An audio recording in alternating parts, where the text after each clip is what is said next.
जय भीम दोस्तों, आप देवेंस वॉइस देख रहे हैं। यह ऐसा यूट्यूब चैनल है जहां पर आपको डॉक्टर बाबा साहब अम्बेडकर के विचार सत्य, तथ्य और संदर्भ के साथ बताए जाते हैं। हम बात कर रहे हैं डॉक्टर बाबा साहब अम्बेडकर के द्वारा संविधान सभा में दिए अपने ऐतिहासिक भाषण के बारे में। इस भाषण में डॉक्टर बाबा साहब अम्बेडकर ने अपनी विद्वत्ता का परिचय देते हुए संविधान बनाने में कितना समय लगा और भारत को आने वाले समय में किस चुनौतियों का सामना करना पड़ सकता है उसके बारे में बात की थी। इस विषय में हमने 6 एपिसोड बनाए हैं जिसकी लिंक हमने डिस्क्रिप्शन में दी है। हमारा आग्रह है इसे अवश्य देखिएगा। आज हम डॉक्टर बाबा साहब अम्बेडकर ने अपने इस भाषण में आगे क्या कहा वो बताना चाहते हैं।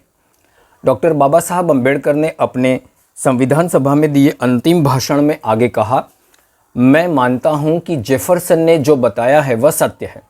इस बारे में दो राय नहीं हो सकती। जेफरसन के बताए सत्य की ओर अगर संविधान सभा नज़रअंदाजी करती तो उस पर दोषारोपण किया जा सकता था, उसका विरोध भी किया जा सकता था। लेकिन क्या सचमुच ऐसा हुआ है? वास्तविकता इसके बिल्कुल विरुद्ध है। संविधान में सुधार के प्रावधान का ही उदाहरण लीजिए। कनाडा के संविधान में सुधार करने का अधिकार वहाँ के लोगों को नकारा गया है, लेकिन हमारे संविधान ने उनकी तरह अंतिम और अचूक होने का दावा नहीं किया है। अमेरिका और ऑस्ट्रेलिया की तरह संविधान में सुधार के लिए असाधारण शर्तें भी नहीं रखी गई हैं। उल्टे संविधान सभा ने हमारे संविधान में सुधार के लिए बेहद सुलभ तरीकों का प्रावधान रखा है। संविधान की समीक्षा करने वाले किसी भी समीक्षक को मैं चुनौती देता हूं कि वे दिखा दें कि अपनी जैसी स्थिति वाले संसार के किसी भी देश की संविधान सभा द्वारा सुधार के किसी तरह का प्रावधान किया गया हो। संविधान के प्रति असंतुष्ट लोगों को केवल 2/3 का बहुमत ही प्राप्त करना होगा। वयस्क मतदान पद्धति से चुनी गई संसद में उनकी तरफ से वे 2/3 का बहुमत भी अगर प्राप्त नहीं कर सके तो संविधान के प्रति उनके असंतोष को आम जनता का असंतोष नहीं माना जा सकता।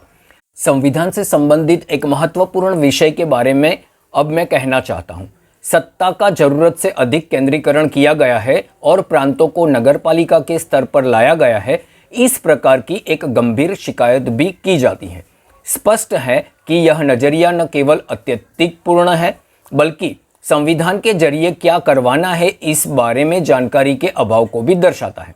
केंद्र और राज्य के बीच का संबंध जानने के लिए जिन मूलभूत सिद्धांतों पर वे आधारित होते हैं उन्हें समझना जरूरी है।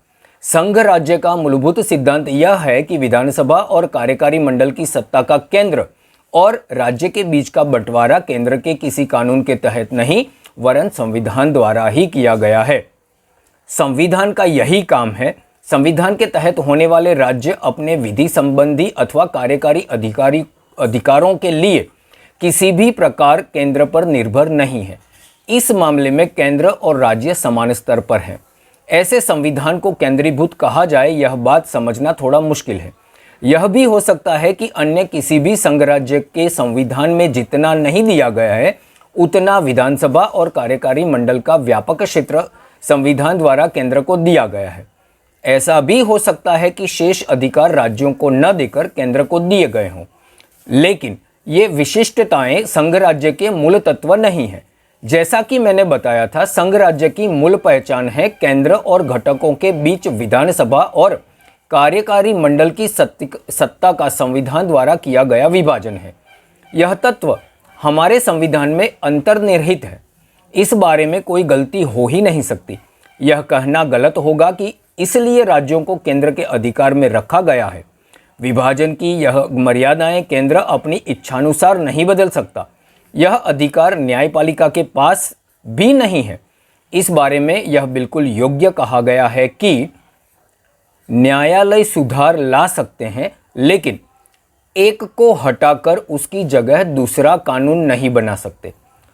पुराने अन्वयार्थ में बदलाव करते हुए वे नया युक्तिवाद कर सकते हैं, नया नजरिया सामने रख सकते हैं, अल्पमत से दिए गए निर्णयों को बदल सकते हैं, लेकिन सीमा रेखाएं ऐसी हैं जिन्हें वे पार नहीं कर पाए। अधिकार के निश्चित बंटवारे में अब वे नए सिरे से फेरबदलाव नहीं ला सकते।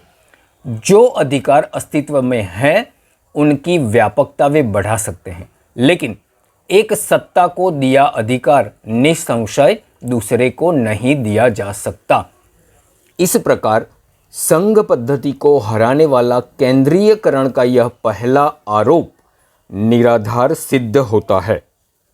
डॉक्टर बाबा साहब अम्बेडकर ने संविधान सभा में दिए गए अपने अंतिम ऐतिहासिक भाषण में ये बात कही थी।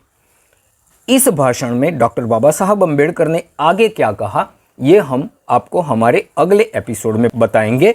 इसके लिए हमारे इस चैनल को लाइक कीजिएगा, शेयर कीजिएगा, कमेंट अवश्य कीजिएगा और हमारी YouTube चैनल को सब्सक्राइब करना मत भूलिएगा। धन्यवाद।